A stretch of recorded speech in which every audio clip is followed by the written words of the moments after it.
Hello everyone, welcome back to my channel. I hope everyone is having a wonderful day. Before starting the video, please subscribe and keep watching for more detailed videos. I'm finding it hard to connect with 90 Day Fiancé Season 11 couple, Greg Chilak and Joan Khrushchev. Their behavior and attitudes throughout the season have been off-putting, though I suspect we might see them on the franchise again. With Season 11 more than halfway through, Greg and Joan have had significant screen time as their wedding day draws near. Joan, who hails from Kampala, Uganda, met Greg, a Long Island, New York native, while he was traveling abroad. They reconnected through social media, which rekindled their initial spark. At 35, Greg was working part-time as a baker and, by his own admission, hadn't held a stable long-term job before joining the show. Joan, 27, gave up her position as an NGO director to move to the U.S. and be with Greg. Throughout the season, several red flags have emerged. Greg, who spends a lot of time on video games, passed on a promising state job opportunity. Meanwhile, Joan has made several strong demands that feel a bit unhealthy in a developing relationship. The couple seems to struggle with basic partnership dynamics and often lean heavily on Greg's mother, Lucille, which raises concerns for me.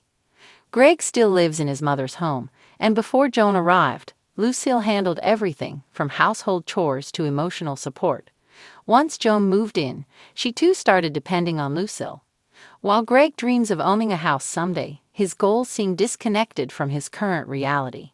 Joan hopes to move out within 6 months, but Greg has admitted he won't be financially ready by then. What complicates things further is Greg's unwillingness to consider a more practical compromise, like renting an apartment in the meantime.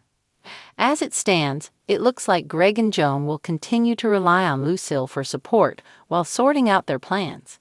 While a close parent-child relationship can be beautiful, this situation feels more like overdependence. Greg and Joan don't always appear to recognize or value everything Lucille does for them, and that dynamic leaves a sour taste. Despite giving them both a place to stay, Lucille was told by Joan that she was around too much and should go out more, a comment that came off as inconsiderate. I'll give Joan credit for stepping up with house chores, something Greg hasn't done much of, but her comment toward Lucille felt unnecessarily harsh. There was also a moment where Joan asked Lucille to drive her to a wedding dress fitting. Lucille naturally assumed she'd be included in the experience. However, Joan excluded her and instead connected with her family via video call, which left Lucille visibly hurt. Considering all that Lucille does, I don't think Joan needed to be so dismissive. It's clear Lucille is trying to be a supportive mother-in-law, but Joan isn't making it easy. Meanwhile, Greg seems disengaged, offering little to bridge the gap between his fiancée and his mother. His lack of involvement in helping cultivate a healthy relationship between the two is disappointing. Upon Joan's arrival in the United States, she moved into Greg's family home, where he resides with his mother, Lucille. This living arrangement quickly became a source of tension. Lucille's insistence on the couple sleeping in separate rooms and her criticism of Joan's hygiene habits, specifically taking multiple showers daily, highlighted cultural misunderstandings and personal boundaries. Joan's discomfort was further exacerbated by Lucille's comments, which many viewers perceived as perpetuating stereotypes about African living conditions. For instance, Lucille expressed concerns about utility bills due to Joan's showering habits, suggesting alternative solutions like using the pool, which Joan found inappropriate. Greg's financial situation added another layer of complexity to their relationship. Despite being unemployed and living rent-free with his mother, Greg declined a state job offer, citing a lack of passion for the position. Joan, who had left a stable career in Uganda, expressed frustration over Greg's decision, emphasizing the need for financial stability. The couple's differing expectations and priorities led Joan to issue an ultimatum. If Greg did not secure employment soon, she would consider ending the relationship. The dynamics between Greg, Joan, and Lucille have elicited strong reactions from the 90 Day Fiancé audience. Many viewers criticized Greg's lack of preparedness for a committed relationship and questioned his maturity, especially given his close ties to his mother. Joan's candidness and cultural adjustments have also been points of discussion.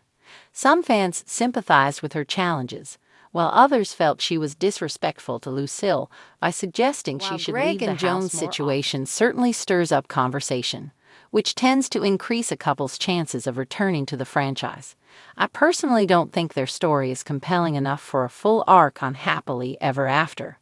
If they do return, the more casual, self-shop format of 90 Day Diaries might be a better fit. Still, I wouldn't mind if their chapter quietly closed in the broader 90 Day Fiancé history.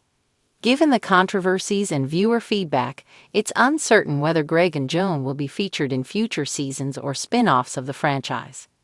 Their storyline has undoubtedly sparked conversation, but whether that translates to continued appearances remains to be seen.